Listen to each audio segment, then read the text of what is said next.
So the percussion topic for today, the Vibraslap and the Ratchet. Let's start with the Vibraslap.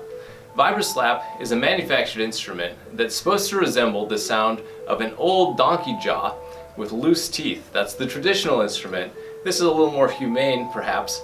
How do you play it? What kind of sound should it get? The goal with the Vibraslap is to allow vibrations from the striking point to go through this metal rod to this wooden resonating chamber, where little metal rods rattle back and forth on these wooden pieces.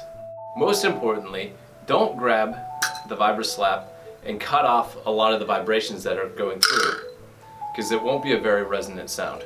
So hold the Vibraslap by the very edge of the metal with one hand, strike the ball with the other hand, and I've found that if you keep the momentum of the Vibraslap moving up, the sustain will last a little bit longer.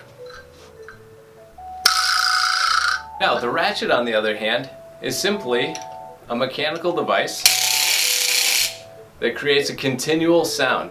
And this will just keep going as long as you keep cranking it. So a couple things to think about. Nice smooth cranking action.